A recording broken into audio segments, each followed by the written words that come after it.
Welcome back to another Mobalytics video. Today's video is not only a quick tier list update for low elo, but also sharing with you how the champions that got changed, buffed or nerfed in patch 12.6 are performing. There's only minor changes to most roles based on the champion's performance in the last week, but mostly this video is just covering those champions affected by patch 12.6.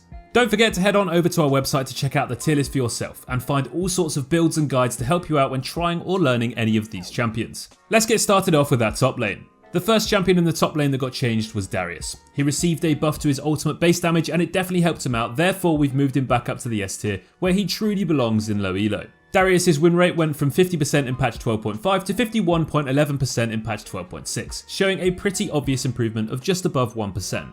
Over a pretty huge amount of games, this sample size shows that these buffs definitely helped him out.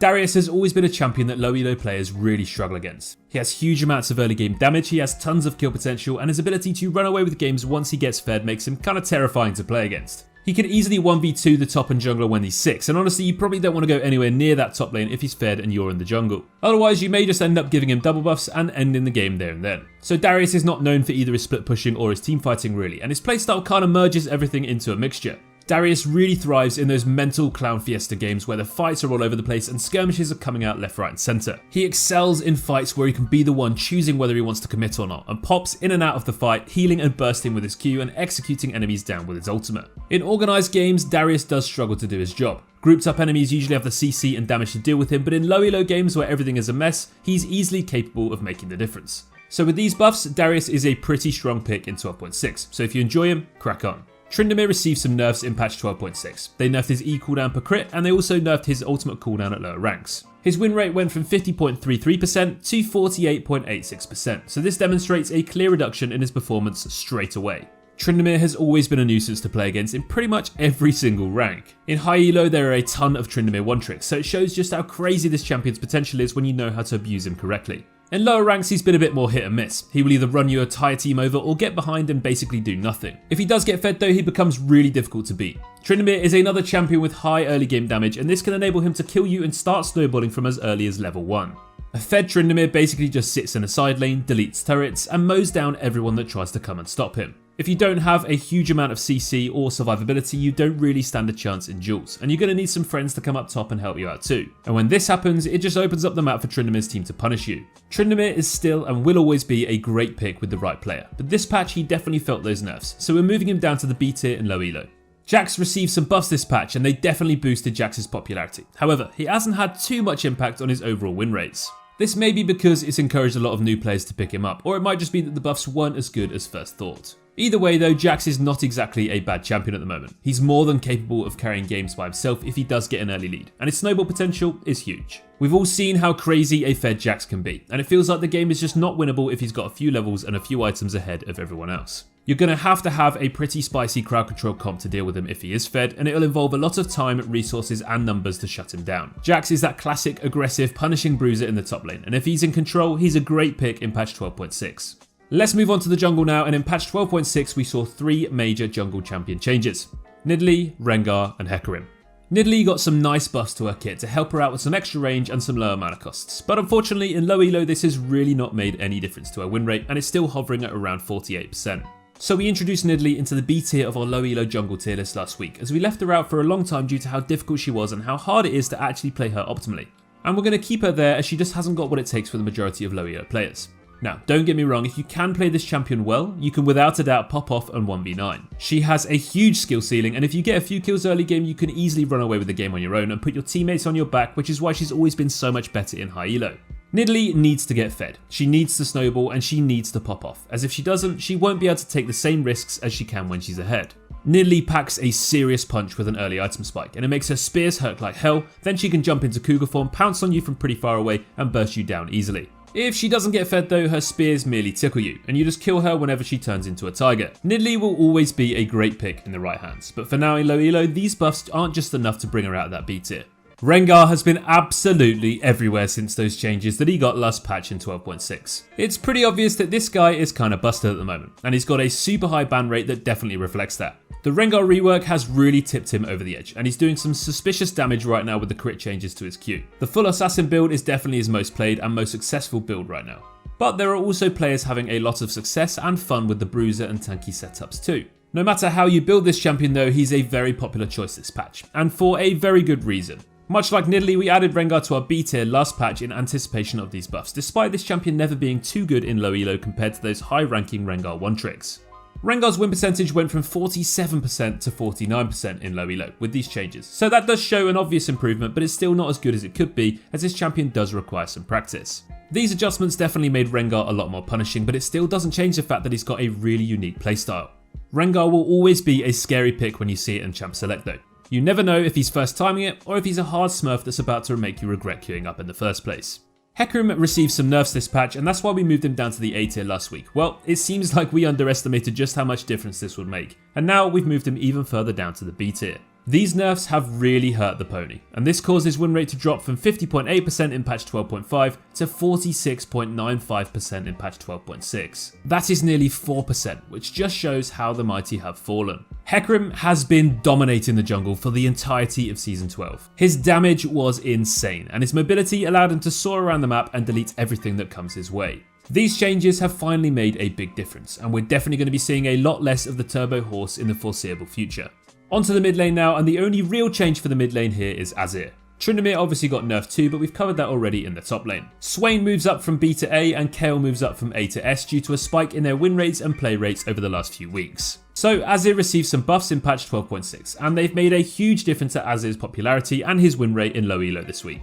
Azir's win rate in patch 12.5 was a saddening 46.25%, but now it's shot up to 48.65. Therefore, we have finally added Azir into our low elo mid lane tier list, into the B tier. Azir's ability to scale like an absolute terror has never really been in question, but it's the efficient performance that you need to put in game out to get this guy to that late game where he becomes a monster. Azir's long range poke and burst allows him to destroy his enemies from pretty far away, and his mobility allows him to get around the rift and fight wherever he needs to be. His Shurima shuffle and his ultimate are absolutely insane in teamfights, and this is why he's always been such a great pick in competitive pro play. If you do manage to pull off a 5-man ultimate in that big late game teamfight, you can easily influence that fight and even the game in your team's favour. Now, Azir does take a lot of practice though, as he has a very high skill ceiling and a very unique kit, but if you can get the hang of it, he's a great choice to play in 12.6. So over the last few weeks, Swain in the mid lane has seen some increase in popularity, and those that are playing it are having some serious success. Therefore, we've moved him up to the A tier this week.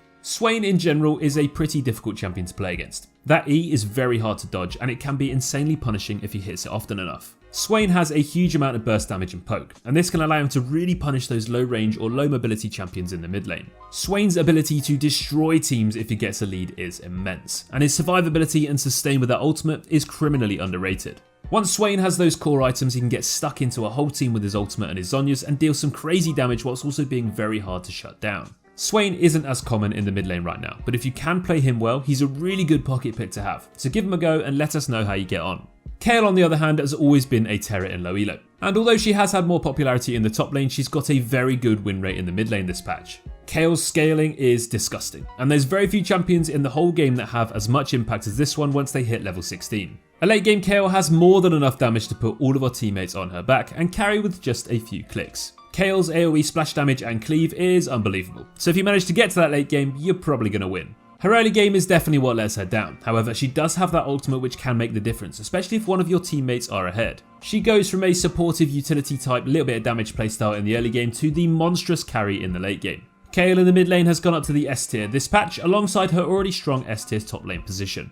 So let's move on over to the bot lane now, and no real changes at all from this patch apart from a few nerfs to lifesteal items and a couple of runes. We've moved Samira and Xayah up to the S tier though, as they are popping off this patch and have increased in popularity by a huge amount. Zeri also moves down to the B tier with a fairly unimpressive 48.8% win rate so far this patch in low elo. So I've been talking a lot about Samira over the last week or two, and if you watch a lot of our videos, you'll already know how highly I rate this champion. It's nice to see the stats agreeing with me though, as Samira's current win rate in low elo is above 52%, which is pretty damn high, especially for a champion who has been heavily overlooked all season compared to her high performing AD carry friends. Samira has a ton of mobility, burst damage, survivability and sustain, and if you can use all of these things well enough, she can 100% 1v5 in a ton of games. Her positioning and playstyles are obviously different from the majority of bot laners though. It's all about getting stuck in, knowing your limits and abusing your champion's potential rather than sitting back, kiting and staying alive. Samira is focused on on diving teams, cleaning up fights, getting those resets and looking for huge multi-kills before she gets taken out. Samira is performing extremely well in the Rift this patch, so if you do enjoy her, keep playing her. Xayah has bounced back into the meta after seeing some popularity in the last month in pro play, and now she's well and truly flavour of the month. Xayah's ability to poke out the majority of lanes and win the lane phase fairly often make her a strong enough pick on her own. In low elo, stomping lane is an easy way to win a lot of games from the bot lane, rather than just coin flipping on a hyper carry, and often people are so tilted by the time the lane phase ends, you've already won before you have a chance to teamfight. Xayah has a variety of build options, and the most popular one so far is definitely the lethality summon airy route. It just gives you crazy amounts of poke and burst damage and turns you into a bit of a feathery sniper. Your QE combo in lane can slowly ramp up in damage after a few successful hits, and against lanes with no sustain, this is pretty much an auto win. Xayah's ultimate is also one of the best self-peeling abilities in the game for an AD carry, which makes her a really good blind pickable choice in the majority of games, especially when you also consider how good she is with a variety of supports and against the majority of matchups.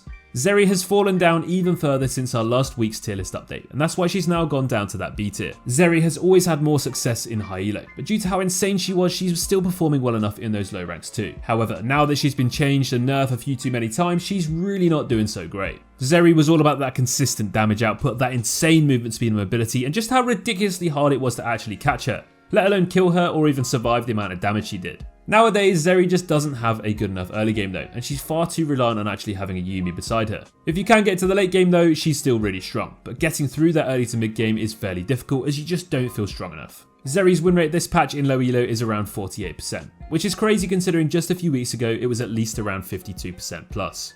Finally, let's take a look at support. No balance changes at all to affect this role last patch, but we have moved Renata Glasc up to that A tier after people finally realised just how good she is. So Renata Glasc has mostly been good since her release, but only in high elo where people really know how to perform with her on all of her different unique abilities and utility. Renata has a ton of useful stuff in her kit that can really make the difference throughout games. In low elo, the lane phase in the bot lane is usually a little bit more hectic, and due to Renata's long cooldowns and the weakness of her ult at rank 1, this is really where she falls flat. But if you play around Renata instead and play reactively to those fights rather than trying to force them all the time, she's a brilliant choice. Renata only gets better as the game progresses. Her cooldowns get lower and her ultimate becomes more and more potent. At level 16, Renata's ultimate is genuinely game changing, and if you manage to land it on an entire team, you can honestly ace them by yourself. Renata's W revive is quite tricky to time it right, but if you do get it spot on, it can completely decide a game. This champion's skill ceiling is pretty high, but even in low elo she's got a juicy win rate this patch. Zyra is really not as common as you think, but she's still having a wonderful season in low elo. Zyra's consistent poke and damage that her abilities and plants do make her a horrible support to lane against. It's not the same as dodging a thresh hook and then being absolutely fine in lane until it's back up, because Zyra's poke is relentless and there's very few windows you can say that you can actually punish her. Zyra's early game damage is pretty strong, and then it turns into a powerful level 6 spike with her ultimate that can decide those 2v2s in the bot lane very quickly. Obviously, Zyra's poke is good, but so is her all-in, and if she catches you with that route, you're probably going to die if she has R and Igniter. Zyra works so well with the majority of bot laners too that she's a very good pick in most games at the moment. Finally, Blitzcrank is still having an incredible season with all of those squishy enchanters running around the rift. Blitzcrank just loves any carry or enchanter that he can land 1Q on and burst them down before they can blink. Blitz is probably having his best season he's had for a while now, and his win rate is reflecting that and has done since the season began. There's very few big CC heavy tanks that can match him in lane, meaning 9 times out of 10 he's the most threatening thing in the bot lane. Whether it's in the lane phase or throughout the game, Blitzcrank's hook can decide games and win fights and games on its own. It's basically a button to instantly outnumber the enemy team if you can land it at the right times. Overall, Blitzcrank really is not going anywhere this season, so keep playing him if it's working for you. So that's going to bring us to the end of this patch 12.6 tier list update video for low elo. We hope you enjoyed this new update video format, and let us know if you found it interesting learning about all these new champions affected by the patch and how they are now performing. That's all from us here at Mobalytics, and we'll see you in the next video. Take care.